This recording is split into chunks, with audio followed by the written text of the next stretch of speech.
Science is one of the most engaging topics that we have when we're working in classrooms. Curiosity about the natural world around them, about how machines work, what's going on in space. It almost always come back to science. And when the children have an opportunity to learn about how something works or why things happen the way that they do, they become more engaged, they're more involved in their learning, they love the hands-on. If we can get them out into the natural world, get them conducting experiments, help lead to other questions and bigger questions.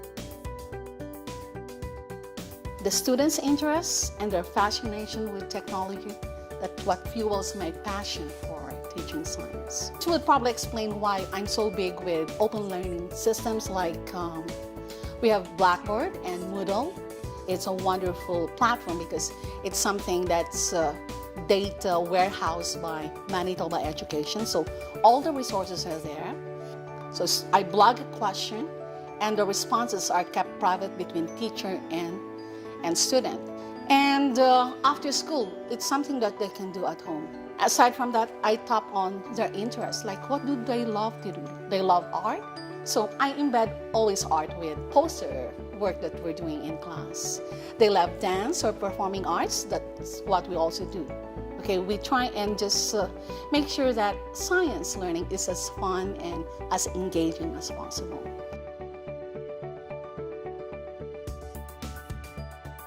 I want my students to actually look at the world in new ways. I want them to look around at some of the things they take for granted or some of the things they find very mundane and realize that there's so much that they could learn about it.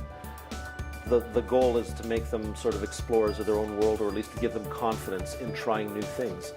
And as I said, for me, it's giving them that experience, allowing them to see something they've never seen before, have that eureka moment where they, you can see their eyes widen and they get that smile on their face because they're seeing something they've never seen before. Students in the lab get to actually be the agents of their own learning. Or they do love the dissections. It's weird because they're all grossed out and freaked out at the beginning, and yet I will have a whole class enthralled in jamming their fingers into various orifices. Students love to do chemistry. They love to actually mix chemicals, they love to see colors change, they love to see gases produced, they love to see reactions happen. Kids want to work with microscopes. They don't want to see slides, they don't want to see pictures on the internet, they can do that anytime.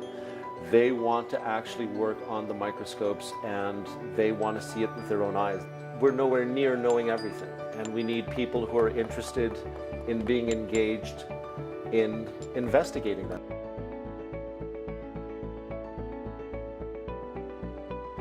We now live in a world where scientific literacy is very important. I want my students to understand how things work. I want them to wonder at the world around them and then ask, why is it that way? How does that work? Is there a better way? When we have fundamental understanding of science, we can understand our impacts on the world and use that information to make good decisions and solve problems. I know that not all my students will be scientists, but they still need to understand how things work. They need to understand how they are connected. That is why I teach science.